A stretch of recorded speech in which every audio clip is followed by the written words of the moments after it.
Chegamos à edição número 30 do Na Cornetagem. E para começar, a gente já manda para você os melhores momentos de Velo Clube 0, Noroeste 0, semifinal da Série A3. Comecinho de partida, vem o Velo. Igor Eto'o acionado, vai para cima do Carlinhos, pode invadir a área, pé direito, passa a esquerda do Pablo. Vem de novo, Eto'o com o Neander. Passe pro arremate, sem perigo algum, é tiro de meta. Vem de novo, Lucas Duni. Ganhou do zagueiro, girou, pé direito, bateu, Pablo! Sensacional, o goleiro do Noroestino. Bola erguida para a área. Sobrou pro Igor Pimenta, Felipe Garça! Defesaça! Vem levantamento, passa por todo mundo, ninguém aproveita. Chegando de novo o Velo. De novo Lucas Duni, cara a cara, defendeu Pablo! Segundo milagre em Rio Claro do Pablo. Leleco, ganhou do Luiz Roberto, vai para a área, grande lance, só que ele atrasou pro goleiro. Vem de novo o Leleco, cruzamento para trás, tirou a defesa, voltou o Blade, bateu no travessão! Balançou, mas não entrou. Em bola para a área, tira a retaguarda e o jogo termina. 0 para o Velo, 0 para o Norusca. Estes foram os lances do jogo entre o Velo e o Noroeste, empate em 0-0, com a narração do Rafael Antônio. O que vocês acharam do jogo? O que faltou para o Noroeste? Como é que dá para se fazer para não sofrer tanto nesse jogo da volta no próximo sábado? Bom, primeiro que vai ter sofrimento no próximo sábado, né? Pode se preparar. Sobre o jogo no sábado, não faltou nada. Não é que faltou ao Noroeste. Foi um jogo equilibrado, em que qualquer uma das equipes poderia ter saído vencedora do jogo. O Pablo fez duas, vocês acompanharam aí nos melhores momentos, fez duas defesas incríveis, assim como o Noroeste teve especialmente uma bola com o Igor Pimenta no primeiro tempo e outra com o Matheus Blade, que acertou a travessão, a chance também de vencer a partida. Foi um jogo muito igual, onde as equipes primeiro estavam com medo de falhar, e não houve praticamente falhas, então o placar foi de 0-0. Eu acho que o equilíbrio vai prevalecer no segundo jogo, e eu não descarto novamente a possibilidade de pênaltis, não. Pelo equilíbrio do confronto demonstrado no último sábado, só que eu estou um pouco menos entusiasmado do que eu estava na semana passada, e vou explicar por quê. Na semana passada eu estava mais convicto do acesso, continuo convicto do acesso, mas agora um pouco mais preocupado. A expulsão do Igor Pimenta, que foi uma expulsão estúpida, boba, besta no final do jogo, pode comprometer o time noroestino. Vai fazer muita falta. A equipe, pela sua importância, principalmente tática, no esquema de jogo do técnico Luiz Carlos Martins. Não vejo hoje nenhum elemento para substituir o Igor Pimenta, para que o Luiz tenha mantida a característica que ele gosta. É óbvio que ele vai ter que adaptar, talvez o França entre no time, ele recue um pouco mais o Richarlison, a gente só no jogo do sábado vai ver qual vai ser a ideia do Luiz Carlos Martins, mas o fato é que o Noroeste perde muito com a expulsão do Igor Pimenta. É preocupante. Continuo otimista, acreditando no acesso noroestino, mas eu acho que a missão ficou um pouco mais complicada para o jogo da volta, embora o Noroeste jogue em casa, esteja acostumado a atuar no estádio Alfredo de Castilho, mas será uma ausência sentida a falta do Igor Pimenta no jogo da volta.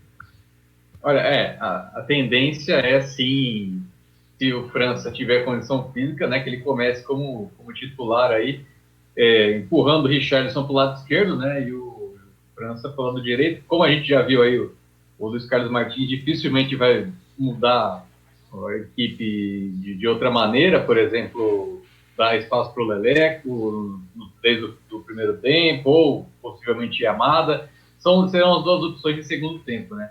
Mas antes mesmo de entrar mais a fundo no Noroeste, já parabenizo o Esporte Clube São Bernardo, que fez 3-1 no Comercial em Ribeirão e encaminhou o acesso, né? E eu digo até mais, vai ser campeão da 3 do São Bernardo.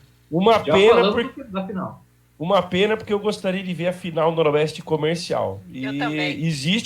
Existe a possibilidade de uma final entre São Bernardo e Velo, embora, repito, continue acreditando no Noroeste. Mas eu acho que o que aconteceu sábado e a ausência do Igor Pimenta tirou um pouquinho do favoritismo do Noroeste. O Noroeste ainda continua sendo favorito, mas aquela proporção 70-30 que eu coloquei na semana passada, eu já diminuo para 60-40. E a chance de ter pênalti é gigantesca no sábado. Sim, assim, o Noroeste, acho que a confiança que se tem no Noroeste é mais pelo que fez no primeiro semestre e como foi excelente, né, aquele desempenho, né?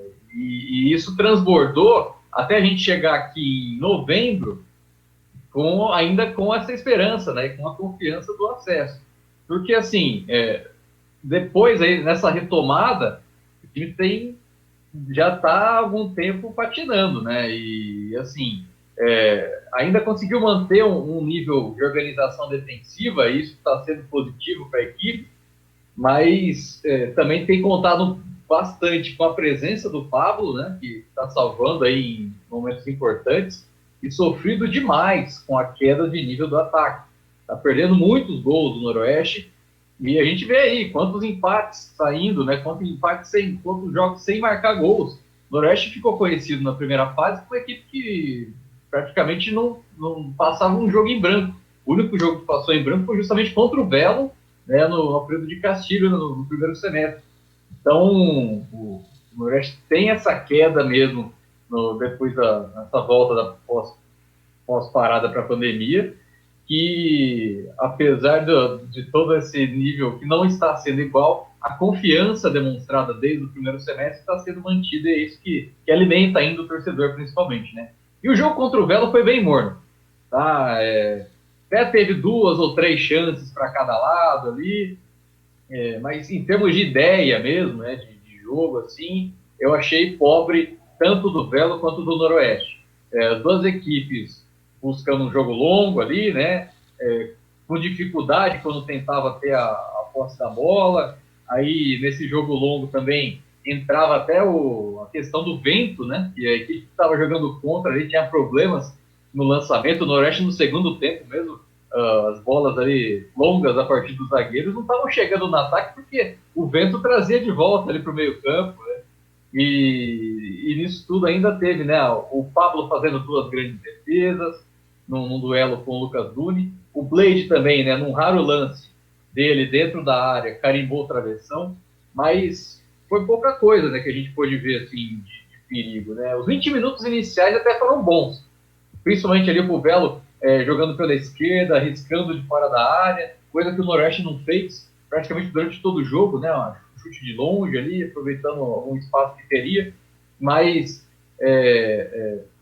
se a pessoa que estivesse acompanhando não fosse nem torcedor do Velo, nem do Noroeste, eu acho que não chegaria ao apito final ali assistindo a partida, porque não foi legal de se ver. Agora, tudo isso fica para o jogo da volta, né? No Alfredão, onde eu espero que o Noroeste tenha maior agressividade, busque aí finalizar mais a partir ali de uma entrada da área dos meios-campistas, né? Até nem tanto da entrada da área, mas se aproximar da área para finalizar, porque é difícil penetrar na defesa do Velo. Tem esse volume defensivo do Velo que dificulta, né? E o Velo mesmo, né? Assim como eu falei no fim do jogo passado, né? Vai ser difícil esperar outra coisa do Velo Clube. Ele já mostrou tudo que ele tem nesse jogo da ida aí. O jogo pelos lados, vez ou outra ali também tem o Filipinho, né? O cara que mais driblador ali, rabiscando na frente da defesa. O Lucas Duni encontrando um espaço ou outro ali na defesa para ter oportunidades. E vai ser difícil a gente ver outra coisa ali do time do Kleber Gaúcho, esse jogo da volta. O que vai definir mesmo é a capacidade de aproveitamento. né? Quem é que vai levar melhor aí frente à baliza adversária. E para o Noroeste, né, tendo uma expectativa, né, da volta do Yamada também para dar uma maior agressividade para o meio campo e que consiga aí criar alguma coisa, né, mesmo com o jogo ali no 11 contra 11, sem necessidade tanto da transição e do jogo rápido, que tem sido a característica, né, das duas equipes, até levando em conta, por exemplo, como foi o segundo tempo, né, entre Noroeste e Nacional, que mesmo com o Nacional mais recuado, né, dando a bola para o Noroeste conseguiu criar oportunidades, né, a partir de movimentação no ataque. Então, é importante aí que a equipe tenha essa agressividade no jogo da volta. Realmente foi um jogo bem truncado, né? Eu estava assistindo de casa, eu não participei da transmissão dessa partida, mas foi bem isso que o Fábio falou, foi um jogo chato, né? Para quem não tinha envolvimento nenhum com a partida, atrativo zero. Além da câmera também, que dá aquela labirintite de toda a partida da FPF. Mas, pô, só tá tendo 2 partidas no campeonato, eles não colocam as 2 melhores equipes para fazer. Mas, enfim, é uma partida, uma atuação realmente ali muito fraca no meio, né? Você vê até aquela bola do Matheus Blade no final, foi um tiro ali, uma arrancada pela lateral, em corte em direção à área, aí a bola espirrou ali no cruzamento e sobrou no pé do Matheus Blade, que explodiu o travessão. Mas não foi algo tão trabalhado como a gente imagina, né, que o líder da competição com tanta dominância assim, faria numa situação dessa. Aliás, o Lucas, foi não é mais líder. Porque agora o São Bernardo... agora não, é verdade. Mas... Até importante dizer isso, eu ia falar depois, mas já que vocês tocaram no assunto, nesse momento o São Bernardo tem 39 pontos, o Noroeste tem 38. Ou seja, se o São Bernardo ganhar o jogo do próximo sábado contra o Comercial, independente do resultado do Noroeste com o Velo, o São Bernardo faz o segundo jogo da final em casa. Ele reverte a vantagem que até agora o Noroeste teve no campeonato. E o que isso significa? Que o rendimento do Noroeste no mata-mata é extremamente inferior ao do São Bernardo. Realmente a gente há de convir, embora eu entenda que o São Bernardo tenha enfrentado um adversário menos qualificado nas quartas, que foi o Batatais, mas no jogo de prova de fogo, que foi ontem em Ribeirão Preto contra o Comercial, o São Bernardo tirou 10 com louvor. E realmente é o time que vive o melhor momento na Série A3. O Noroeste teve 3 empates, né? Foram 3 pontos de 9 disputados. Não é um bom aproveitamento, não. Até para complementar a sua observação, Guanais, do lance do Blade, foi um dos poucos lances em que o Carlinhos desceu junto com quem que estava ali? Foi o Leleco, né? Junto com o Leleco. Foi um dos poucos lances que o Carlinhos fez uma dupla com o Leleco para descer em velocidade. Ele estava muito sobrecarregado ali atrás, né? Com o Igor Eto'o e o ataque do Velo, que atrapalhou muito o jogo dele. O Fernandinho caiu muito pela esquerda, né? Pelo lado direito da defesa do Noroeste, esquerdo do ataque do Velo. Aí realmente era difícil descer. E o Leleco demorou demais para sacar que era mapa da mina jogar em cima do Luiz Roberto, que não é lateral esquerdo, ele entrou na segunda etapa improvisado. E nem o narrador. Hã? E o Leleco demorou muito tempo para cair a ficha dele, só nos 10 minutos finais que ele percebeu que ali poderia ser a mapa da mina, inclusive para ganhar o jogo. Foi uma bela partida também do volante lá, eu esqueci o nome dele, experiente pra caramba. Leander? O Leander jogou muito bem também, desarmou diversos ataques do Noroeste, e eu acho que foi um dos melhores em campo do Velo, se não foi o melhor, na minha opinião, na partida do final de semana.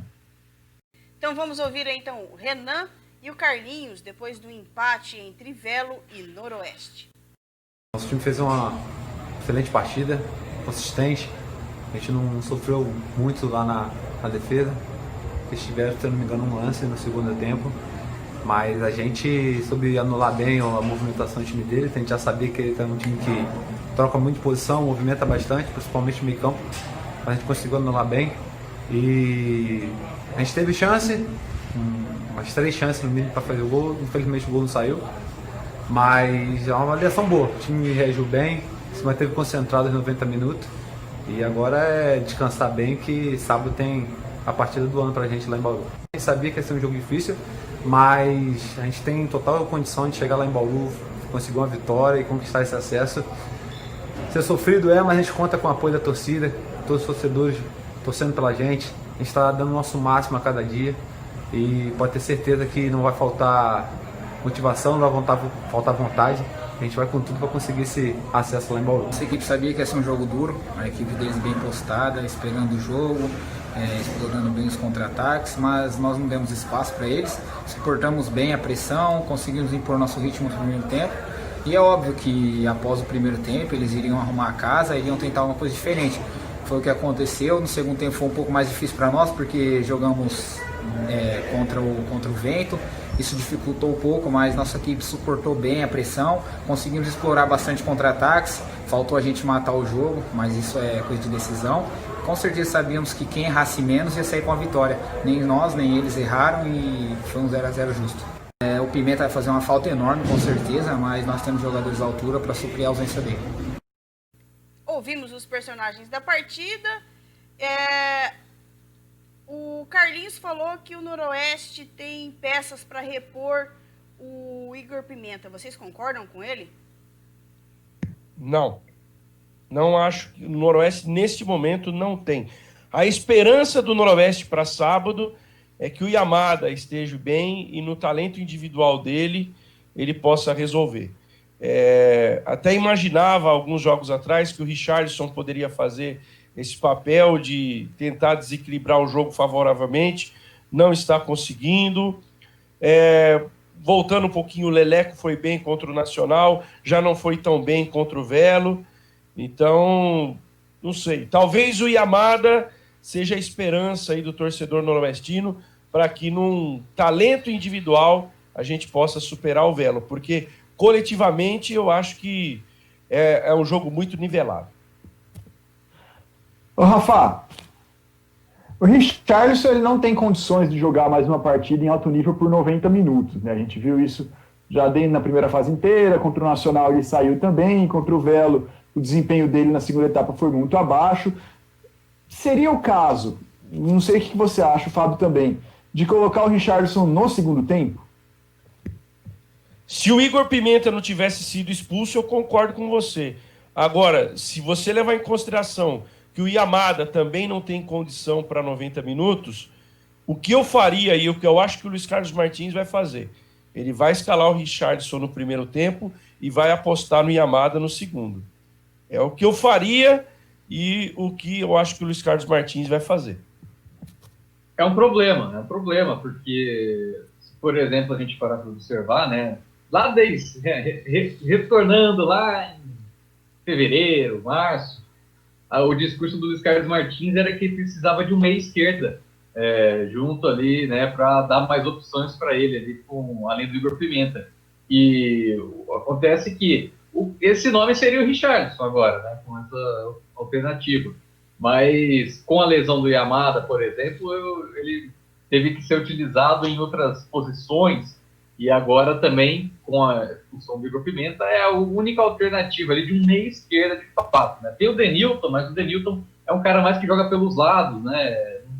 Não tanto criativo. Pode ser até bom, principalmente no segundo tempo. Tem aparecido bem, né? Entrou muito bem sábado, foi bem observado aí, Fábio. Entrou bem sábado no jogo. Eu acho que pode ser uma alternativa interessante também para o segundo tempo. Eu não arriscaria, até porque o Denilton não tem tanta experiência assim para assumir uma carga e uma responsabilidade de um jogo que vale não esse ano. Muita gente fala, é o jogo do ano, não. É o jogo dos últimos 5 anos do Noroeste. O Noroeste está há 5 anos na Série A3, desde que voltou da Bezinha. Então, o jogo do próximo sábado, 5h30 da tarde, em Bauru contra o Velo, vale a história de 5 anos do Noroeste na Série A3.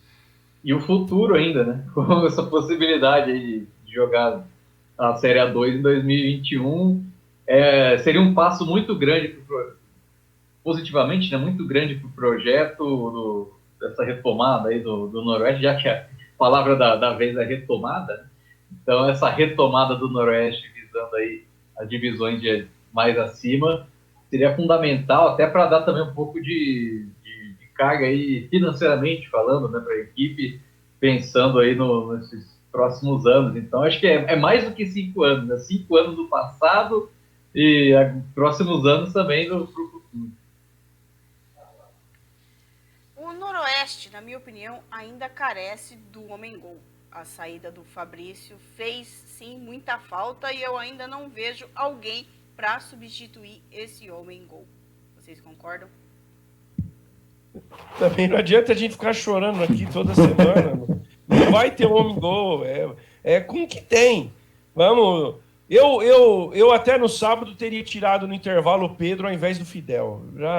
O Pedro tá irritando já. Toda hora ele pega. E a gente conhece o Pedro, né? Quantos anos que ele tá no Noroeste já? 2 anos? 3 anos no Noroeste? E a gente sabe que ele vai ser um cara que vai perder bastante gols, que não vai render o esperado. A gente sabe já a história do Pedro, né? Embora seja um cara jovem que pode ainda melhorar, no momento é isso, a gente sabe disso.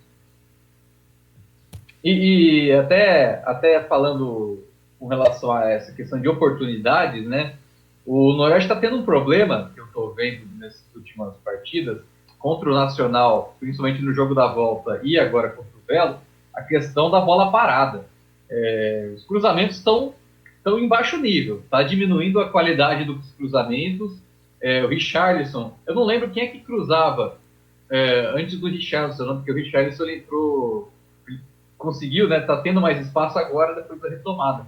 Mas antes eu não lembro se era o Igor Pimenta que cruzava ou se era o Yamada.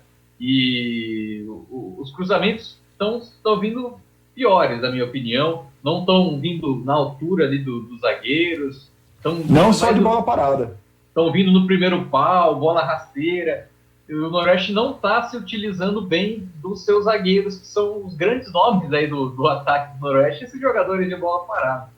Não é desculpa, mas no sábado o vento atrapalhou bastante.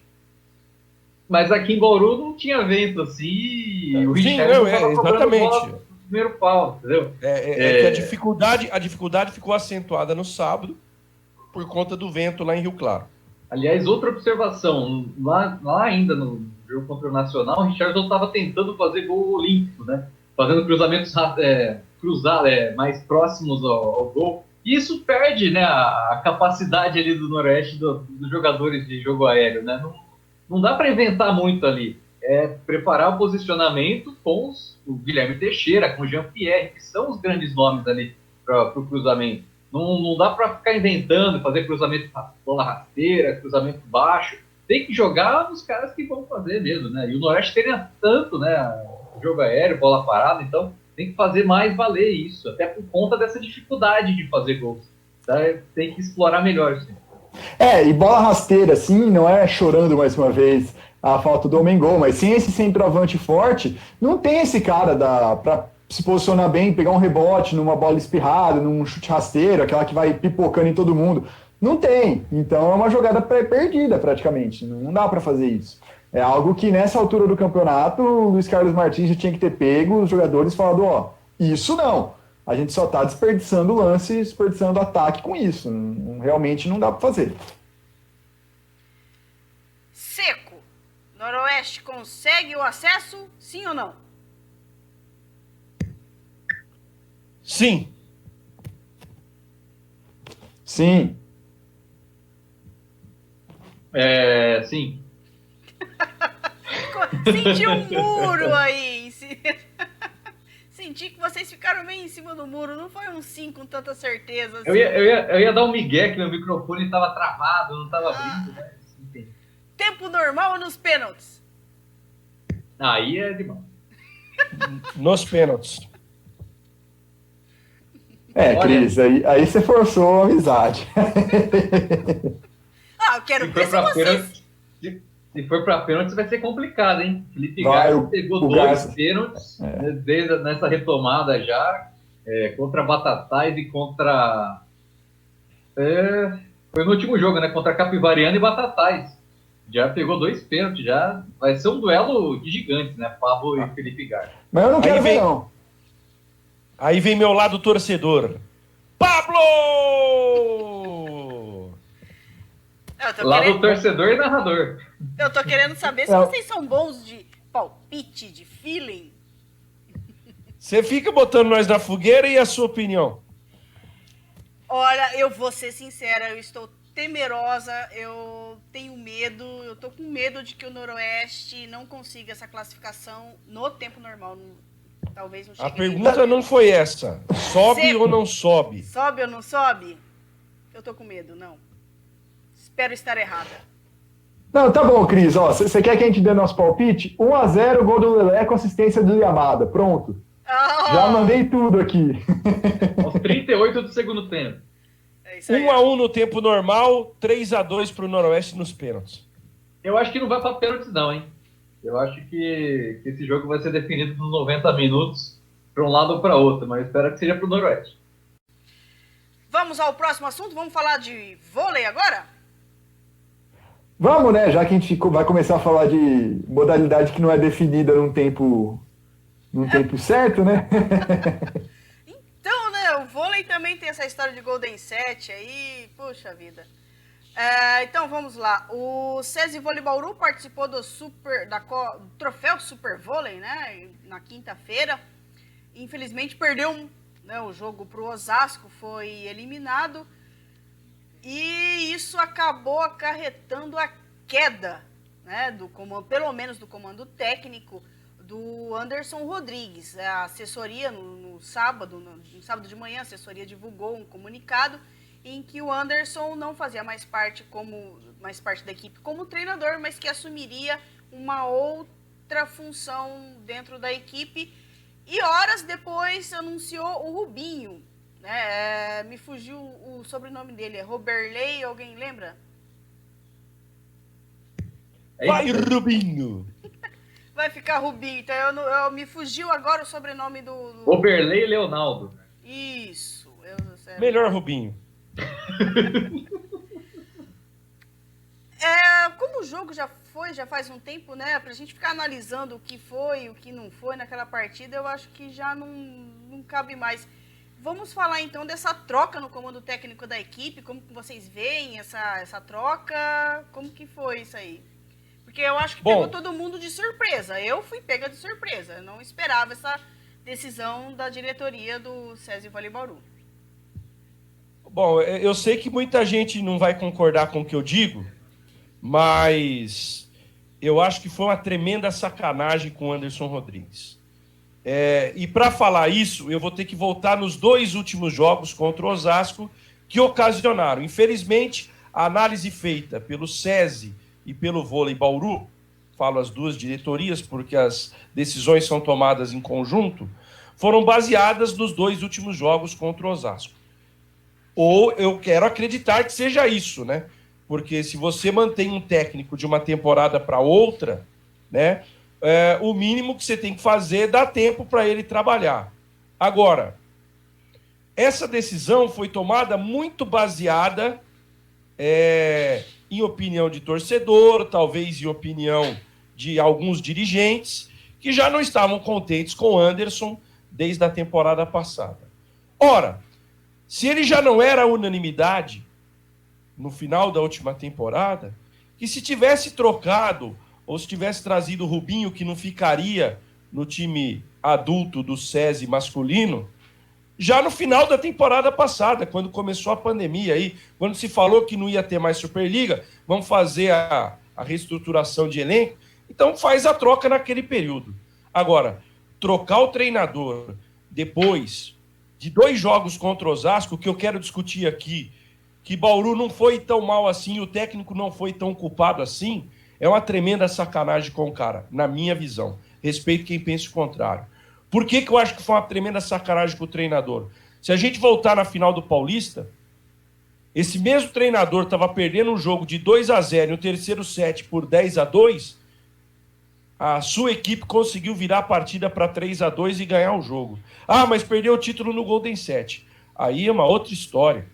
Eu disse na semana passada, o grande culpado pela perda do título paulista não foi o Anderson e não foi as jogadoras, que dentro de quadra fizeram um papel belíssimo e brilhante ao reverter a vantagem que era de Osasco. A culpa foi da diretoria que assinou lá no regulamento o tal do Golden Set. Agora, sobre o jogo da última quinta-feira, primeiro, a principal levantadora do time não estava em quadro, que era a Dani Lins, que faz uma falta tremenda. Não que a Carol Leite tenha ido mal, eu acho que até dentro da qualidade técnica dela, ela foi bem. Fez o que podia, na minha visão. Que culpa tem o Anderson?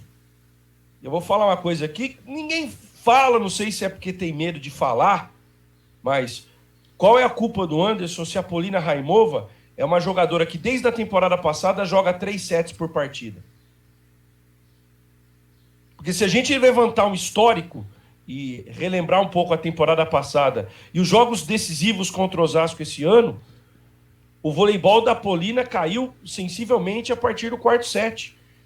Ela tem um condicionamento físico e atlético que ela aguenta 3 sets da partida. Você pode pegar os números. Primeiro, segundo, terceiro set, o índice de acerto que ela tem em saque e o índice que ela tem acerto em ataque, que é um ataque extremamente violento. É diferente da Tandara, que tem a mesma característica e ela consegue manter o alto nível do voleibol dela os 5 sets. Pega os jogos decisivos. Quem foi mais determinante? Quem foi mais decisivo individualmente? A Tandara ou a Polina? Aí eu pergunto para vocês, o Anderson é o culpado? Ou é o único culpado? Podemos discutir aqui, ó. Bom, se a Polina tem essa dificuldade de jogar 3 sets em 2 temporadas, por que se manteve então a Polina nessa e não foi se buscar uma outra jogadora? É um ponto, né? Podemos discutir se o Anderson queria a manutenção dela ou não. Enfim, isso é até um assunto para entrevistar a diretoria do SESI Vôlei Bauru. Mas para finalizar meu raciocínio, até porque eu quero ouvir os demais, eu acho que ficou muito cômodo para a diretoria do SESI, principalmente do SESI, porque ela tinha um funcionário como era o Rubinho, de alto nível. O Rubinho estava encostado, porque perdeu-se, economicamente falando, o poderio da equipe masculina, tanto é que estão tirando o Murilo, só jovens estão jogando com o Marcelo Negrão, que é um técnico muito mais barato do que o Rubinho. Então o Rubinho estava ali, encostado no SESI. De repente, surge uma situação como essa, onde você analisa o trabalho do treinador, ao invés de você analisar a temporada, você analisa 2 jogos, aí você entra na onda da torcida que já não tinha uma unanimidade em relação ao trabalho do Anderson, então foi muito cômodo. Você desliga o Anderson da equipe principal e recoloca o Rubinho, que estava parado, encostado lá na base do SESI, para treinar uma equipe de ponta, alto rendimento, que vai brigar por título. Então, achei muito cômoda essa atitude do SESI e do Vôlei Bauru, de, entre aspas, vou falar aqui, para depois não ser mal interpretado, né, por algumas pessoas, principalmente por dirigentes e assessorias de imprensa e tal. Foi muito fácil para o SESI, entre aspas, jogar para a galera a decisão. A galera, boa parte da torcida já estava contra o trabalho do Anderson, então vamos tomar uma atitude que fica simpática à torcida e vamos recolocar um profissional que trabalha em alto padrão e alto rendimento, que estava encostado. Agora, com a tremenda sacanagem, na minha visão, com o Anderson. Não deram devido tempo. Ele teria que ser cobrado ao final da Superliga. Se chegasse lá na Superliga em abril do ano que vem e o desempenho não estivesse a contento, aí é justo você trocar o técnico. Agora, trocar depois do jogo do Super Vôlei é uma tremenda sacanagem. Eles tentaram, né, Rafa? O Anderson renovou com o SESI Vôlei Bauru no finalzinho, né, da janela ali, bem pouco antes de começar as preparações para a temporada. Só que é aquela história, né? O Rubinho estava na mesma situação que está hoje. Então por que não trouxe o Rubinho já desde o começo do ano, se não estava satisfeito? Realmente é um amadorismo em 2 partes, né? É uma falha em 2 momentos da diretoria, porque a situação do Anderson não mudou, e se a avaliação é de que mudou, é uma avaliação bem torpe, bem errada, a meu ver, que como você disse, é a partir de um jogo que o Bauru ganhou e outro um jogo que não valia nada, com o Bauru com desfalque, a umidade é 90 e tantos %, né, que a gente até falou disso na transmissão, que é algo que atrapalha todo mundo. E fora que o Rubinho, ele é um cara, vamos falar agora do Rubinho, vai, ele chegou, o que a gente pode esperar? Rubinho, ele foi por muito, muito tempo assistente do Bernardinho na seleção brasileira. Quando o Bernardinho saiu da seleção, o Rubinho também deixou, não o substituiu, né? Foi o Renan que entrou no lugar do Bernardinho na seleção masculina. O Rubinho também deixou a assistência técnica da seleção brasileira masculina. Só que mesmo no SESI, né? Ele não é um cara que fez trabalhos tão grandes assim.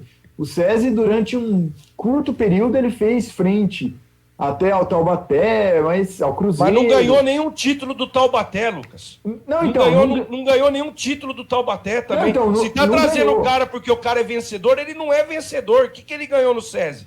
Não, é justamente isso. Tá trazendo um cara que tem uma grande experiência, teve uma equipe que tentou bater de frente, mas não conseguiu, né? Perdeu todas as decisões que disputou e vai chegar aí para substituir o trabalho do Anderson, que, a diretoria já não queria, também perdeu a decisão, mas nessas condições que a gente já falou.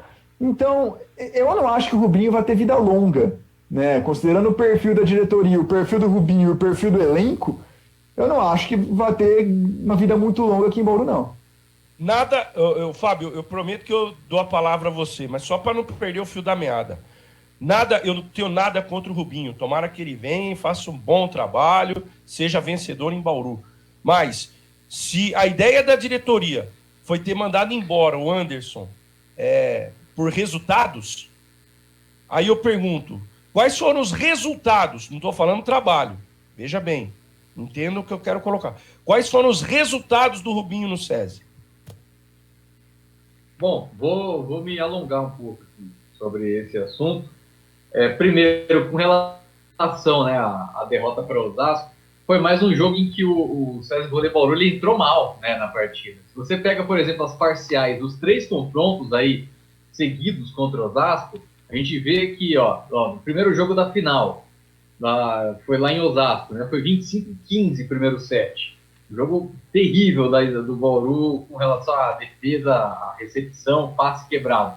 No segundo jogo, aqui em Bauru, acabou 25-20, mas o Osasco chegou a ter 7 pontos de frente, também no primeiro set. Aí no Super Vôlei, acabou 25-19, 6 pontos de diferença.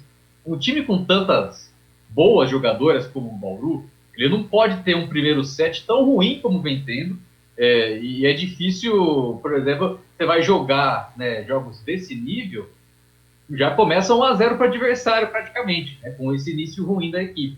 Então falta mais foco, mais atenção no passe, para ter um bom aproveitamento em todos esses quesitos, né, desde o começo da partida, que é fundamental para o Bauru ter mais condições de vencer a partida. Não fazer estilo Rock Balboa, né, que apanha, começa apanhando, depois consegue se recuperar, para virar sempre assim um jogo longo, né, e aumentar o cansaço. Dá para o time ser menos errático para conseguir isso.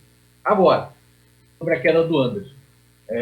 Vendo, né, a maneira como foi essa decisão, dá para a gente falar, como você mesmo falou aí, né, Rafa, que parece um movimento do SESI Vôlei Bauru jogando, né, a demissão aí, fazendo essa troca, jogando para a torcida. Porque a pressão pela queda do Anderson, né, existe desde a temporada passada e vinha principalmente da torcida, né, alimentada lá por aquele blogueiro lá e tal. E por mais que eu não seja favorável a essa demissão agora, o Anderson, né, que nem é de fato uma demissão, né, como já foi falado, vai seguir aí fazendo outro papel no SESI, não no SESI Vôlei Bauru, mas no SESI, no projeto do SESI, não sei se ele vai para masculino ou outra coisa assim. Mas, por mais favorável que eu não seja, né, com relação ao Anderson, os resultados também não contribuíram, né, para dar um pouco mais de alimentação aí nele contra esse lado negativo, né, essa visão negativa que todo mundo já estava tendo. Ficou um pouco difícil de ajudar com relação a isso. Mas por que eu não sou favorável, né? Assim como já estou vendo que vocês também não são favoráveis. Porque a Superliga começa na semana que vem, né? Você vai trocar de treinador depois de 2 meses de pré-temporada, só por conta dessas derrotas em competições aí, que são torneios preparatórios para a Superliga, a tendência de ser prejudicial para o time é grande. Você perder o seu comandante faltando uma semana para começar o principal campeonato. E o que mudou, né, para a diretoria trocar de técnico agora e não há 2 meses atrás, foi quando estava começando a pré-temporada, né? Então, o Anderson, ele estava no projeto já há 2 anos também, né? A diretoria não sabia o que esperar dele para essa temporada também. Eu acho que teve essa demora, né, já que era para tirar o Anderson, como já vinha sendo pressionado anteriormente, por que deram esse espaço, né, na pré-temporada, que começou positiva, né, o César Voleibol, fazendo bons jogos e tal, e aí, por conta dessas derrotas para o Osasco, ele foi demitido. Até para finalizar o assunto do Anderson e depois entrar no Rubinho, eu espero que também o pessoal não se esqueça do trabalho do Anderson no César Voleibol, que foi positivo. Ele foi importante para a primeira parte ali do projeto Bauruense, comandando a equipe no título paulista, liderando até a semifinal da Superliga, e não foi um negócio só que, como diria aquele outro também, né, de Tiffany, dependência e tudo mais. Não, foi um time bem montado, organizado, campeão paulista, e desbancou o todo-poderoso Sesc Rio para chegar à semifinal da Superliga. Bauru não era um intruso, né, igual ele era em Brasília. Digamos assim, penetra a palavra. Penetra, é verdade. Mas talvez nesse momento da carreira do Anderson como treinador, ele não seja um técnico que consiga levar a equipe a um título de marquilate, como é a Superliga. Talvez ele venha a ser isso no futuro, mas hoje, na minha opinião, ele não é. Mas que ele foi importante para o projeto do SESI, como, né, esse projeto conjunto de SESI e Voleibol, ele foi. Agora, esse cara que pode levar o projeto a um título da Superliga é o Rubinho? Aí é outra história. Porque assim, o Rubinho ele tem essa experiência, né, digamos, como auxiliar do Bernardinho, também como treinador no vôlei masculino, né, 3 anos no SESI e tal. Mas o que me preocupa nessa escolha é a falta de experiência dele no vôlei feminino.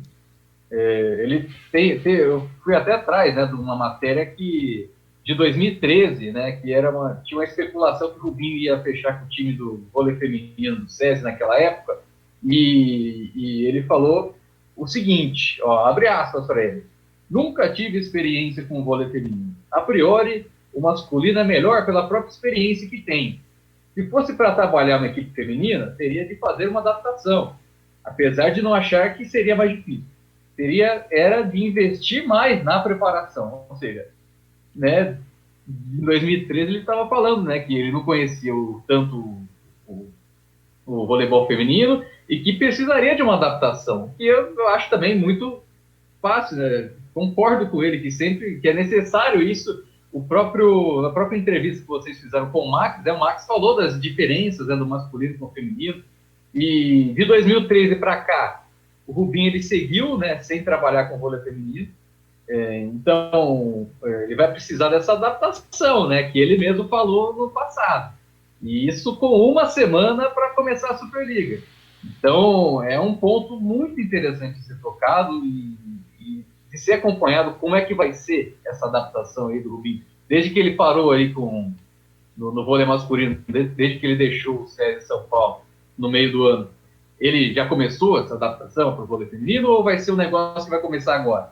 E tem aí um segundo ponto, né, que eu gostaria de falar dessa decisão pelo Rubinho, que é até uma coisa que me incomoda já há algum tempo, né, no projeto SESI, que é o fato dele sempre ter um pensamento dentro da caixa, né?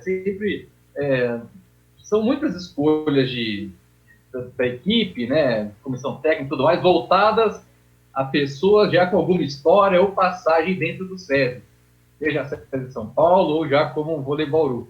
O Anderson mesmo, né, foi escolhido como treinador.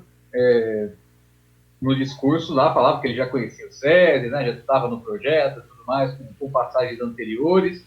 Isso aconteceu também com outras atletas, né, e agora com o substituto do Anderson Rubim.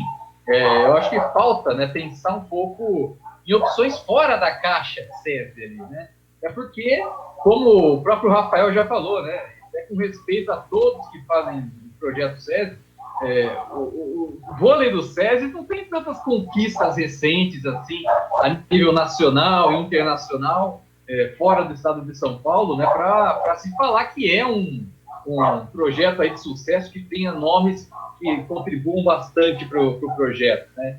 Já que mudou de treinador, né, não seria o momento de buscar também alguém que possa dar novos ares ao projeto, né, para pensar fora da caixa, que é um problema do SESI que eu vejo, não só do SESI Voleibol, mas na época que era SESI de São Paulo, não tem essa inovação, né? Salvo engano, o último título do SESI, tanto no masculino como no feminino, foi o Anderson quem conquistou. Foi o Paulista. Já em Bauru. E eu acho que foi, desses últimos 5, 6 anos, foi o único. Porque o feminino lá, se a gente voltar a 6, 7 anos, chegou a fazer uma final de Superliga, né? Com o Talmo, na época, se não me falha a memória. E... aquele time da Jaque, Fabizona, isso aí mesmo. Foi isso. E o masculino, cara, até chegou a rivalizar aí com o Taubaté, fez a final do último ano, mas perdeu. Então, assim, título, estou falando título, né? Repito, a gente está fazendo agora uma análise de resultado, porque a gente está entendendo que a demissão do Anderson foi por conta dos resultados, né? Não do trabalho. Porque se fosse do trabalho, ele teria sido trocado pela diretoria ao final da última temporada. A diretoria entendeu que o trabalho foi bom, por isso ele foi mantido. Agora, pelo que eu entendi, por 2 resultados negativos, a cultura do futebol implantada no voleibol, ele foi demitido do time feminino. Eu queria fazer só um comentário a respeito da Polina, né? Será que a questão da Polina aguentar não um jogo longo, por exemplo, de 5 sets, não seria então alguma adaptação na preparação física dela aqui no Brasil? O problema da Polina, Cristiane, é que toda temporada ela chega atrasada. Enquanto as outras jogadoras já fizeram um trabalho físico, um condicionamento, a Polina chega faltando aí com o campeonato em andamento.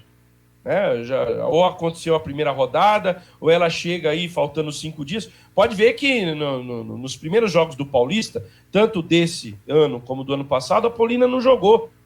A Polina, né, ela sempre chega atrasada. E isso prejudica, porque ela não está no mesmo time das demais jogadoras.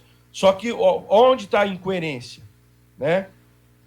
Para uma análise de desempenho na temporada, foi contada uma derrota de um Super Vôlei, que é um torneio de preparação, e que ela está no pacote também. Então, só que se a gente fazer uma análise fria dos jogos da Superliga do ano passado e os primeiros jogos desse ano, vocês podem perceber, a Polina tem números impressionantes, mas são números dos primeiros sets. Quando o jogo se alonga e você precisa da Polina no 4º e 5º set, é impressionante como o desempenho dela cai, na maioria dos jogos. Isso é estatístico. Sim, é por isso que eu estou comentando. Será que não tem que ter alguma adaptação na preparação física? Alguma coisa específica para ela? O que tem que fazer é ela chegar junto com as outras jogadoras. Ela não pode ficar lá onde ela está e só chegar depois. Ela tem que se apresentar junto com as outras, porque aí ela vai ter o mesmo preparo que as outras, físico e técnico. É isso que tem que fazer. Tem um comentário para fazer também, para a Superliga. Eu não sei se vai ser se ainda existe essa possibilidade aí para o SESI Voleibol, mas seria muito importante trazer mais uma passadora de qualidade, porque a gente já viu que com a Sueli, com a Vanessa Yankee, com a Mari Casemiro, embora ela não tenha jogado por conta de lesão, mas as 3 vão ter problemas para manter regularidade, principalmente no passe. Já deu para ver, né? Não precisa de... Aí eu pergunto para você, Fábio, vai trazer quem? Não é trazer, não tinha que ter deixado de sair. A questão é outra. A gente chamava o Gabi Cândido. Tá lá, ganhou o Super Vôlei, ganhou o Campeonato Paulista em cima do Bauru. Mas eu prefiro se buscar algum nome internacional agora. Não vai ter lugar nacional, eu sei que não tem condição de trazer mesmo. Mas agora era inclusive uma possibilidade que havia, né, para a temporada, pensar em um nome estrangeiro, principalmente uma passadora, para janeiro, né, pensando na reta final da Superliga. Não sei em que pé está essa ideia também agora, mas vai ser importante que isso aconteça, vai ser fundamental, porque já deu para ver que não vai ter esse rendimento, essa regularidade que vai precisar. Estão escancarados os problemas de Bauru, gente. O problema não é só treinador. Entrevistando o Max, ele deixou extremamente claro isso. A questão, todo time saca em cima da Tiffany, porque todo adversário sabe que a Tiffany não consegue manchetar a bola, ela só consegue fazer o passe de toque. Então, todo adversário tira proveito. Todo treinador, seja o Anderson, o Rubinho ou o Papa Francisco, quem for assumir o SESI Vôlei Bauru sabe que vai ter que tirar em determinado momento a Tiffany do jogo, porque o adversário está ganhando ponto em cima dela. Então, cara, tudo isso precisa ser analisado. Será que os caras não fizeram esse tipo de análise no final da temporada passada?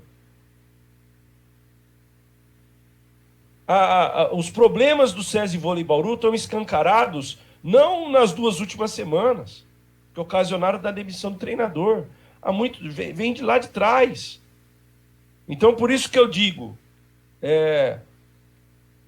precisava-se arrumar um bode expiatório para 2 derrotas seguidas para o Osasco.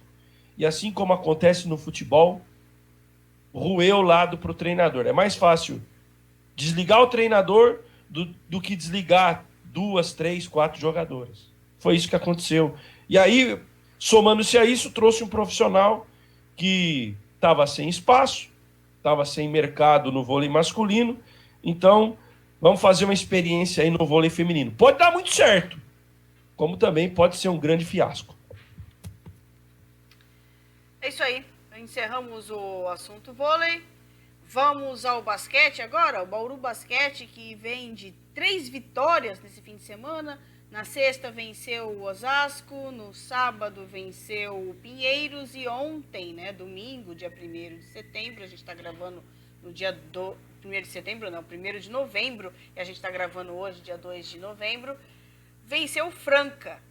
Um jogo que começou ali meio complicado para Bauru, mas depois Bauru conseguiu deslanchar. O que vocês têm a dizer sobre esse jogo? E depois tem uma análise bem legal de uma jogada aí, que depois a gente vai pôr aí uma jogada que o Lucas preparou aí. Foi uma partida, foi um final de semana, né? De dificuldade crescente. Né? O Osasco, o jogo estava morto em 5 minutos, o Bauru já tinha matado, tinha aberto 2 dígitos de vantagem, o Osasco não ofereceu resistência, apesar da alta pontuação do Patrick Carioca. No sábado, contra o Pinheiros, aí já uma equipe mais qualificada. Aí uma equipe com jovens de qualidade, tinha ali o Bufá, apesar de que o Bufá está numa perna desgraçada nessa temporada, mas tinha o Rafael Monfort jogando muito bem, tinha o Mauro Zubialri, armador uruguaio, que chegou para jogar no Pinheiros, estreou nesse final de semana também, Teichmann, Huberto, aí uma equipe mais cascudinha. Aí o Bauru já teve dificuldade, até o 3º período o jogo foi equilibrado e o Bauru deslanchou nos 10 minutos finais. E contra a Franca, Bauru deslanchou um pouco antes, né? Bauru deslanchou um pouco antes, mas contou ali que a hora que começou a abrir a vantagem também teve um lance muito estranho. O Alex Garcia fez uma falta no André Góes, porque fez uma falta no Góes, o Góes ficou reclamando demais, tomou 2 técnicas, uma atrás da outra, é um dos principais jogadores do Franca e foi ejetado ali no começo do 3º período. Então foi uma atrapalhada dele por ter reclamado tanto e da arbitragem por não ter dado a falta do Alex e ser tão criteriosa aplicando uma técnica atrás da outra nele. Mas assim, o Bauru amplamente superior, como a gente imaginou. O equilíbrio contra a Franca, apesar da ausência do Lucas Dias, era até esperado, né? O quinteto titular de Franca é bom, Elinho, o André Góes, Danilo Fusaro, principalmente esses três, né? Aí ontem também estava o Guilherme Hubner e o Márcio. Então, é um time de qualidade, e o Bauru demorou um pouquinho a se achar, né? Teve a se achar, assim, calibrar a mão mesmo. Você pegar os lances do jogo, tiveram muitas bolas, principalmente do Gui Deodato, que ele estava livre. Então, que o Bauru conseguia jogar, conseguia fazer o que queria, que no basquete o que você precisa fazer é deixar o jogador em boas condições de arremesso. Se vai sair a cesta ou não, é outro problema. Aí é outra história, é outro problema. Você precisa deixar o cara em condições de fazer esse arremesso. O Bauru fez isso. Mas a bola não caiu. A bola não caiu, acontece. Foi o Tyrone só puxando a pontuação na primeira metade do jogo, aí depois os demais jogadores entraram. Mas é um adversário difícil. Bauru também tem essa questão ali dos jogos em 3 dias seguidos, logo no início da temporada, que é um absurdo. E esse cara da pontuação, que no começo da temporada foi o Gui Deodato, depois nos 2 últimos jogos virou o Tyrone, mas que ao longo do ano muito provavelmente vai ser o Zach Graham, tá se montando ainda, tá crescendo. Então, certo probleminha aqui, certo probleminha ali, às vezes acaba acontecendo, é natural, mas eu vejo como muito positivo. O Bauru hoje é a melhor equipe de São Paulo, tá? Porque o São Paulo não está tão bem assim ainda, tá? Inclusive, semana que vem, provavelmente a gente vai falar mais do São Paulo, que tem uma grande chance de ser adversário do Bauru na próxima fase. Mas hoje eu acho que o Bauru é a melhor equipe do estado, sim. O que mais me agrada no Bauru Basquete foi algo que o Fábio disse ontem, e eu assino embaixo. Não existe um protagonista no time bauruense na equipe 2020-2021. Eu acho isso muito interessante. Então você não fica dependendo de um cara. O Gui Deodato assumiu um protagonismo inicial, só que aí é legal que o dia que ele não foi tão bem, tem o Tyrone, tem o Alex Garcia. Então, o que é bacana hoje ver no time do Bauru Basquete, que ainda não tem o Zac, é que você não fica na dependência de um determinado, ou de uma inspiração de um determinado jogador para ganhar jogo ou para finalizar a partida. Então, a coletividade da equipe, e nisso o Léo Figueiró começa a trabalhar muito bem, talvez coloque o Bauru nessa condição que o Lucas acabou de dizer, que neste momento Bauru é o melhor time do estado de São Paulo. E eu acho o favorito a ganhar o título paulista, embora o Campeonato Paulista tenha um regulamento surreal e que agora nós vamos ter 2 jogos para ser campeão e, de repente, um dia onde esse coletivo não jogar bem, você pode perder o jogo e, consequentemente, uma conquista. Mas tudo bem. Também, se perder o título paulista ou se perder uma semifinal de Campeonato Paulista, eu não vou semana que vem aqui fazer a caça às bruxas, dizer que está tudo errado. Para mim, começa muito bem o trabalho. Acho que nesse ano a diretoria acertou nas contratações, acertou na montagem, acertou no treinador. Nada contra o Demetrios, que eu acho um treinador fantástico, tem uma história maravilhosa em Bauru, mas talvez o desgaste dos anos foi boa a saída para o Demetrios e para o Bauru Basquete. Eu acho que os dois puderam se reciclar nessa temporada. Então, num campeonato em que, sinceramente, vai se tornar interessante no próximo final de semana, porque até agora, vamos falar, o Campeonato Paulista não pegou no breu, eu acho que ele se torna interessante, porque deverão chegar, não acredito sinceramente que o Mogi, e muito menos o Liga Sorocabana, que vai levar 3 derrotas de 40 pontos no mínimo no quadrangular em São Paulo. Poxa! Vou cobrar, hein? Eu acho que vão chegar Paulistano, São Paulo, Bauru e Franca. E nós vamos ter uma fase final interessante, porque o time de Franca é um time que é o azarão nesse momento, mas é um time que pode zebrar.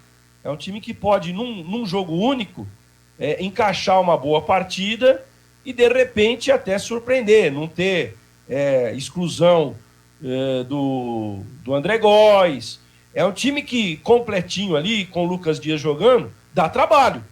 Não é um time que você possa descartar. Mas é evidente que Paulistano, e principalmente São Paulo e Bauru, estão no nível, neste momento, um pouco mais acima. Então, o Campeonato Paulista vai ficar interessante agora nos 2 últimos dias dele, na semifinal e na final. Aí a gente vai ter um termômetro legal do que o basquetebol de São Paulo pode apresentar no NBB. Mas vejo o time bauruense muito bem preparado para isso, muito bem consistente. Acredito muito que a equipe fará um ótimo NBB, dando trabalho aos protagonistas, Flamengo, Minas. Acho que poderemos fazer uma grande temporada, sim, e estou gostando muito da equipe. Só antes de passar para o Fábio, só fazer o parênteses aqui, que para o NBB o Franca vai vir fortíssimo. Além da base que está até agora, foi anunciado ontem que vai chegar o Jamal, que é ex-Botafogo, ex-São José, que é um acréscimo gigantesco a qualquer time. Você podia pegar o Jamal e colocar no Bauru, você podia pegar o Jamal e colocar no São Paulo, no Flamengo. Ele é um acréscimo em qualquer time, que dirá no Franca. E tem mais 2 para chegar aí, né? Um pivô e um ala. Franca está olhando com muita voracidade, né, para o mercado mexicano e para o mercado uruguaio. Dizem aí a possibilidade de chegar Meinse, apesar de ser um pouco caro, e outros alas ali estão sendo sondados também. Mas paga Franca, com açaí. Franca pro NBB vai vir pesado, hein? Meinse você pode pagar com açaí que ele aceita. Esse cara adora açaí. Mas com relação ao jogo, não tão ao jogo, mas com relação àquela... quando o André Góes foi ejetado da partida ontem, né? Por mais que possa ter sido falta do Alex em cima dele, o Góes é um cara que se joga muito, né? Que tenta valorizar muito o lance de falta. Cada falta que tem, ele vai para trás, cai no chão. Aconteceu isso umas 3 vezes ontem. E por mais que tenha sido falta, o árbitro fica de saco cheio, né? Que o cara fica tentando valorizar cada lance, cada falta sofrida. E acho que isso também contou um pouco na ejeção do André Góes. Ele é um baita de um jogador, mas gosta de valorizar cada falta ali, que eu vou te falar. O Rafa falou dessa questão que eu até falei no presencial, né, do trabalho coletivo, de não ter um cara, não ter um protagonista, assim, mas é até interessante observar, né, que quando, por exemplo, quando o Franca fez maior qualidade ali na marcação, tentando evitar a transição bauruense, que até deu algum resultado no primeiro período, principalmente, quando o Franca abriu, manteve equilibrado o placar, né, chegou até a terminar na frente, foi importante a presença do Tairone, né? Então, a partir, mesmo tendo esse jogo não tão individual, né, que a gente fala, de não ter um protagonista, quando precisa ter, o Bauru Basquete tem, que é a qualidade do Tairone, o Alex aparecendo também quando necessário, que deu dado, Zach Graham quando chegar. Então é muito importante, né, essas individualidades que podem aparecer. O Tairone, por exemplo, né, até destaquei na transmissão ontem, o time do Bauru, o Tairone era o único cara no primeiro tempo que terminou com mais de um arremesso certo na partida, né, porque o resto só tinham feito uma cesta, até ali quase metade do terceiro período. Então o Tairone teve esse destaque, né, e depois quando veio o trabalho dos menores, aí, do Alexei, Borges, Larry, Alex, quarto período com o Gui aparecendo também, aí o time conseguiu ter esse maior controle, né? E até essa qualidade do elenco tem sido destaque, né, do Paulista, né? E não só a qualidade, mas também o bom aproveitamento que o Léo Figueiró está tendo, né, para jogar com esse time. Claro que o Paulista não pode ser um parâmetro, né, para a gente pensar em segundo semestre, principalmente, ainda mais, por exemplo, com o possível fortalecimento do Franca, né, com esses nomes já citados, e com os adversários de outro estado também que vão vir fortes, mas dá para ver essa capacidade, né, que o Bauru Basquete tem, de que terá uma grande necessidade para o NBB, né, Por exemplo, vai ter um jogo duro contra Franca, que a gente já sabe, contra São Paulo, Paulistano, Flamengo, Minas, Unifacisa também vão ter jogos duros, Corinthians, por aí vai. Então, essa capacidade coletiva que o Bauru já tem apresentado no Paulista, e com vários jogadores se destacando dentro de cada partida, vai ser muito interessante, vai ser bastante positivo para o Bauru. Até porque, né, o time não ter altos e baixos dentro do jogo, vai ser fundamental que o time mantenha, né, essa capacidade aí do brilhantismo coletivo do jogador. E até em cima dessa questão do coletivo, o Lucas preparou um vídeo aí com uma explicação sobre uma jogada de Bauru. Vamos dar uma olhada aí, né? Vamos ver como... O analisador tático. Isso, a prancheta do Guanais. Vamos aí, a explicação do Guanais em cima de uma jogada da equipe bauruense, falando desse jogo coletivo e da importância de alguns jogadores.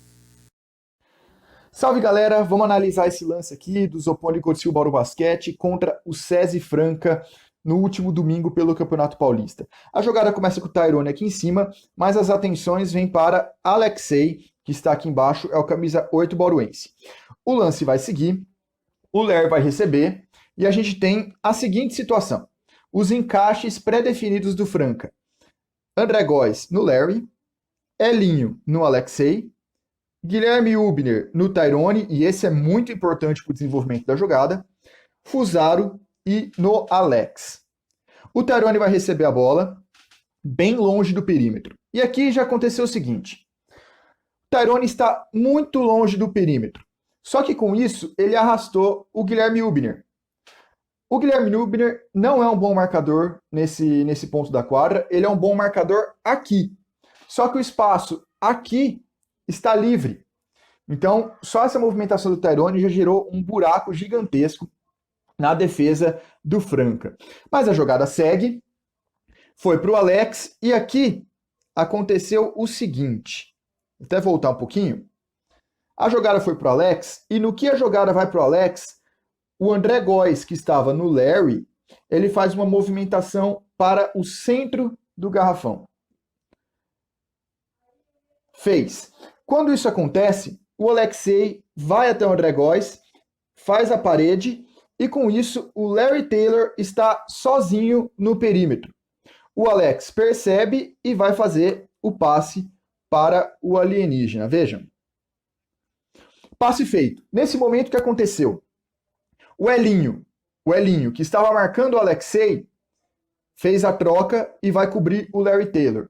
O André Góes deveria acompanhar o Alexei, mas ele não percebe que isso acontece. E o Alexei fica sozinho lá dentro. Quem pode fazer essa cobertura? Esse atleta do Franca, mas tem o Gui Deodato aqui embaixo, que a gente não está vendo na tela, mas ele está no perímetro, então ele não pode soltar tanto a zona morta também. Ou o Guilherme Hubner. Mas, como no começo da jogada o Hubner estava aqui, super longe da cesta, bem longe do perímetro também, ele não vai ter tempo para fazer esse movimento aqui e cobrir o Alexei. Ele percebeu que o André Góes não foi atrás e o Larry Taylor só fez o passe para o Alexei livre embaixo da cesta, fazer 2 pontos fáceis para o Bauru. E ali o Hubner não chegou a tempo. Essa é uma jogada que mostra muito bem como jogadores pequenos podem fazer paredes e usar o seu tamanho para gerar espaços, para gerar mismatches e conseguir cestas mais fáceis. Beleza, galera? Valeu! Aí, Guanais, o que você tem a dizer aí um pouco mais sobre a sua análise e também, a prancheta sobre... do LG. A sua análise interessante.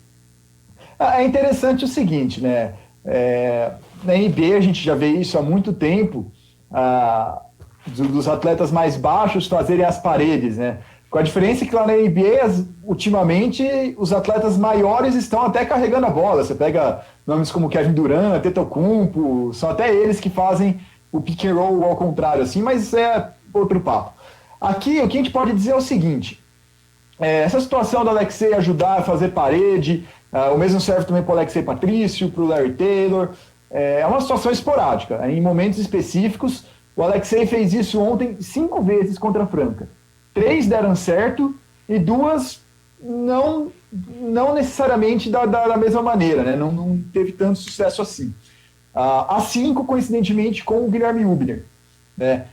Eu até falei na transmissão, que eu fiz a transmissão do sábado contra o Pinheiros, como ali, principalmente no terceiro período, no final de segundo e no terceiro período, o Bauru era muito estático. O Bauru não tinha alguém para chegar e fazer um bloqueio, fazer um pick and roll, forçar trocas na defesa adversária. Por quê? Porque o Pinheiros era um time muito leve.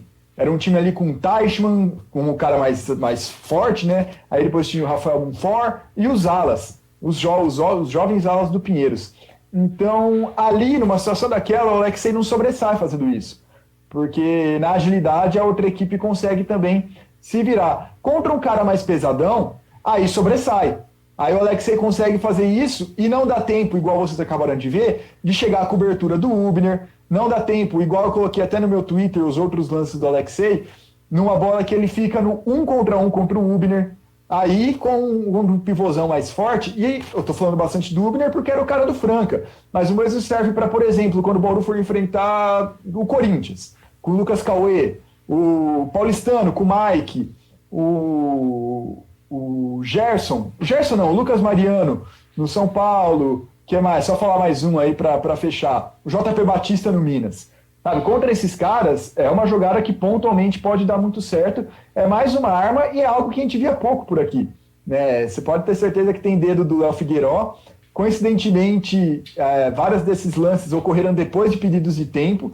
Então, eu não escutei o que ele falou, mas eu tenho praticamente certeza que ele deu uma reforçada nisso ali nas orientações dele. E é mais uma arma que o Bauru pode usar e que gera espaços, porque ninguém espera. Né? A gente viu ali que o André Góes ficou perdidaço, ele não imaginava, acho que o Alexei faria aquele movimento, e gera pontos fáceis. São pontos fáceis que podem ser muito valiosos para o Bauru ao longo do ano. Mais alguma consideração? Eu já vi aí que vocês da outra chave, vocês estão descartando o Liga Sorocabana. Eu também não ponho nem um pouquinho de fé no Liga Sorocabana. Aliás, só passou para essa outra fase porque o grupo de Bauru teve um desfalque que já era previsto, mas que só foi oficializado em cima da hora. Acho que se tivesse São João da Boa Vista no grupo, o Liga Sorocabana ia ficar de fora. Eu também acho. Então, do outro grupo aí, quem que vocês veem com um adversário mais difícil para Bauru? Tanto São Paulo quanto o Paulistano, né? São eles que vão definir as primeiras colocações do grupo, a menos que o Mogi apronte, né? O que pela atuação do Mogi na primeira fase, eu não sei se isso vai acontecer, mas é aquela história, é o Guerrinha, né? Nunca subestime, mas eu acho que tanto o São Paulo quanto o Paulistano vão dar dificuldades semelhantes ao Bauru. Acho que o São Paulo um pouco mais, tem potencial para engrossar um pouco mais o caldo, mas vamos ver, o Paulistano também está numa fase bem legal, com jogadores muito bons, vão ser duelos interessantes de qualquer maneira. O campeonato começa no fim de semana. Então vamos abrir as cornetagens e os joinhas. Eu quero iniciar com um joinha, um super joinha para a equipe do voleibol de Iacanga, que participou também deste fim de semana da Superliga C e venceu o seu jogo contra a equipe de Lucas do Rio Verde, não é isso, Rafael?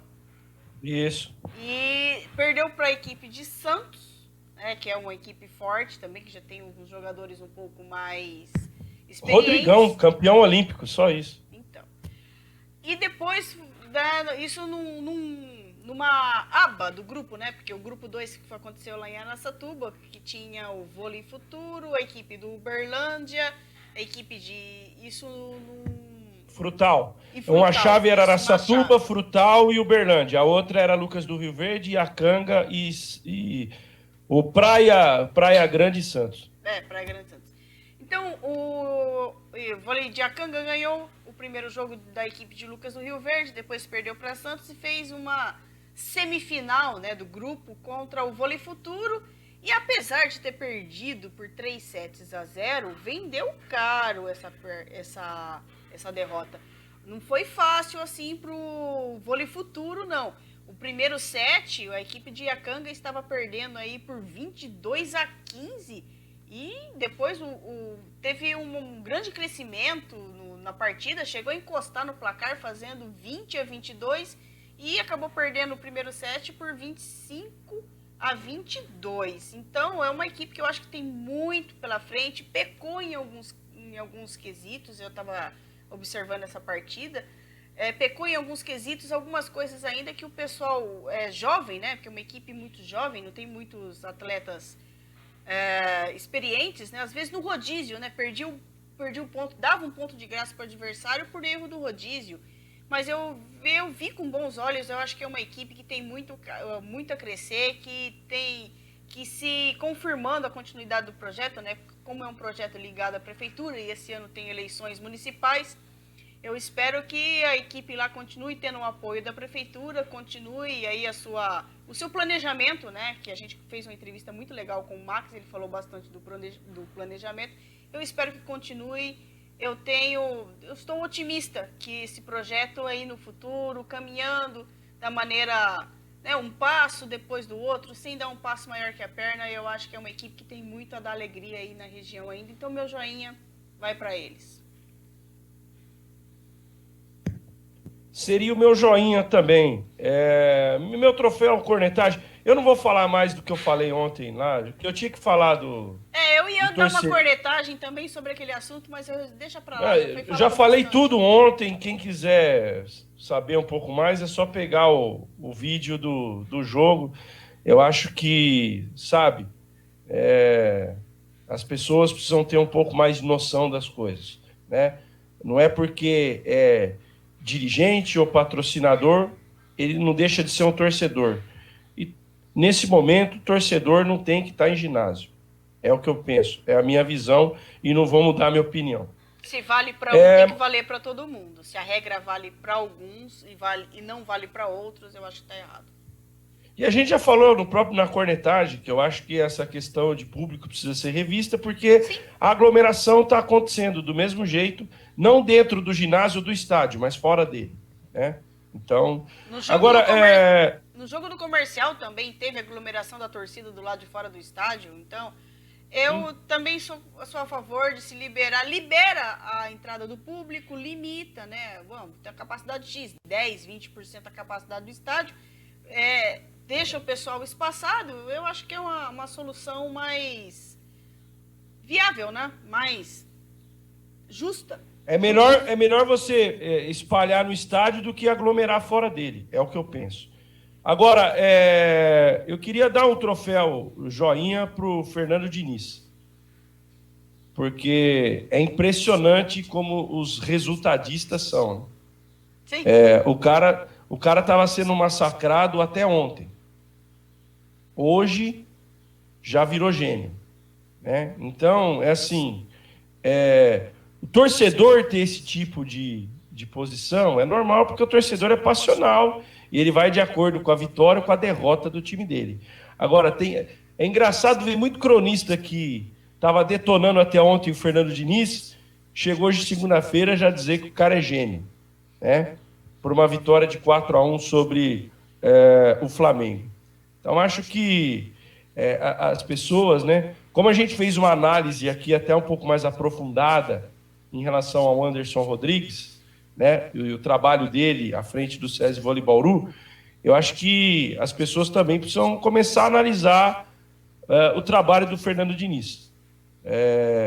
Pode gostar ou não, criticar ou não, mas é preciso ter uma coerência, né? É duro você ver cara que numa semana pede a cabeça e agora chama ele de gênio. Rafa, até o mesmo. Se no ano passado o pessoal fez festa, né? Quando o Luxemburgo, com o Vasco lá, ganhou de 4-4 do Flamengo, né? No Maracanã lá. Imagina agora, né? O pessoal vai falar, vai fazer a festa agora com o Fernando Diniz. Resultadismo é um negócio que é um problema grave aqui no futebol, que está chegando agora em outros esportes. O mesmo vale para o Mancini também, né? Que ganhou do vice-líder. O Corinthians ganhou do Internacional do Cudê. Então, Vai falar que o Corinthians tá jogando bem. É sério. E o Mancini pô. pelo Atlético Goianiense que ganhou do Flamengo também. Não teve essa? É. Agora, o Mancini teve uma coisa legal que eu achei no sábado. Teve a coragem de botar o Davó. Fez uma aposta. No moleque que não estava sendo aproveitado, nem no banco estava ficando com os treinadores anteriores, e ele apostou no moleque e o moleque correspondeu no jogo. Né? Não vou falar que o Corinthians resolveu seus problemas, continuo achando que o Corinthians é um time que vai brigar na parte de baixo da tabela, tem que abrir o olho até em termos de descenso, porque está muito nivelado por baixo, mas pelo menos foi legal ver que aos pouquinhos ele tá tirando alguns jogadores, né? Já teve gente que ganhou mala aí, ele ficou até emocionado quando nós começamos a falar de Corinthians. Né? O lateral esquerdo lá, o Sid Clay, já foi embora. Eu acho que é questão de dias também para o Luan ganhar uma malinha no time do Corinthians. E vamos ver, devagarinho. Agora, sabe o que é duro? Vai ter eleição agora no Corinthians. E a gente já sabe que boa parte dos possíveis eleitos não querem o Mancini como treinador. Aí você vai falar, e a continuidade do trabalho? Mas isso é papo mais pra frente. Eu vou dar uma variada aqui de vocês, mas minha cornetagem vai para a diretoria do César Vôlei Bauru mesmo. Acho que os motivos já estão bem explicados. E 2 joinhas, né? O primeiro, mais simbólico, em homenagem ao Tom Veiga, o eterno Louro José, que faleceu nesse domingo, faleceu ontem. E o segundo joinha, variando bem os esportes aí, vai para o Los Angeles Dodgers, que depois de 30 e lá vai cacetada, venceu um título de novo na Major League Baseball e é o atual campeão. A decisão foi na última semana. Só o Cleveland Indians que não ganha na Major League Baseball, mas enfim. Até o Cubs. O Cubs já ganhou. Mas vale destacar também, né, que um dos donos do Dodgers é o Magic Johnson. O Magic Johnson, então, ele já tem títulos como jogador de basquete, então ele tem um anel de campeão da NBA, tem anel também de campeão da WNBA, porque ele é dono do Los Angeles Sparks, e agora também, né, tem um anel de campeão da Major League Baseball com o Los Angeles Dodgers. Então, cara, triplamente campeão, Magic Johnson. Meu joinha vai ser um joinha meio cornetagem, porque, assim, o Ibis tá liderando o grupo dele na Série A2 do Campeonato Pernambucano. É crise lá no Ibis, porque... Isso é 2020, amigo, o ano que jamais será esquecido.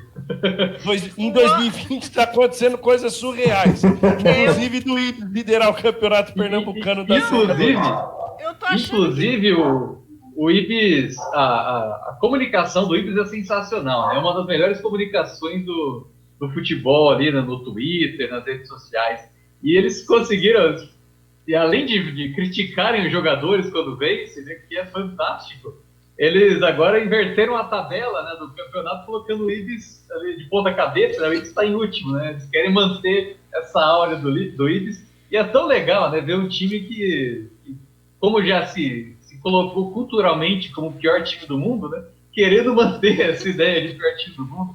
É sensacional. Um super joinha pro Ibis e uma cornetagem também, né, pros jogadores do Ibis. Não perder mais jogo aí, pô. O time tá em má fase agora, ganhando tudo. 2020 é o ano do apocalipse e a gente ainda não percebeu isso.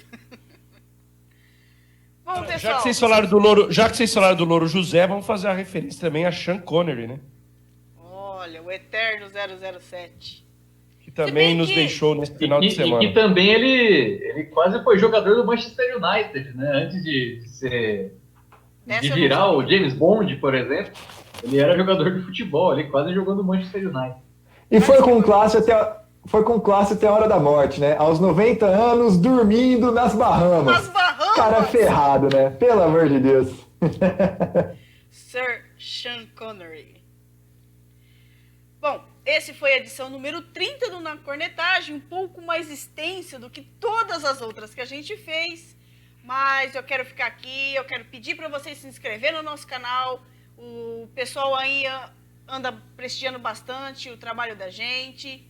Dá uma olhadinha lá no canal do Locomotiva Esportiva também, vocês aí. Tem um material muito bom sobre o NBB. Você que quer ficar por dentro do NBB, tem lá equipe por equipe até começar o campeonato. Tem tudo lá explicadinho para você. Não tem como não ficar por dentro do NBB com o material que o Fábio e que o Lucas têm preparado lá no canal do Locomotiva Esportiva. E aqui Eles conseguiram entrevistar o Juninho, cara, isso é façanha. Ó, Jovacim Júnior, ele não gosta de dar entrevista. A gente tentou fazer uma entrevista com ele, rolou só com o pai. Vocês conseguiram, parabéns. Então, você que está aí nos assistindo, se inscreva no nosso canal, se inscreva lá no canal do Locomotiva Esportiva também. Vamos aí dar um apoio aí pro esporte, principalmente o esporte aqui da região, com os nossos canais aqui. Se inscreva, curta, compartilhe, participe das transmissões da nossa arquibancada virtual. Fique de olho, sempre tem um material exclusivo e de qualidade para você. Um grande abraço a todos e até a próxima semana.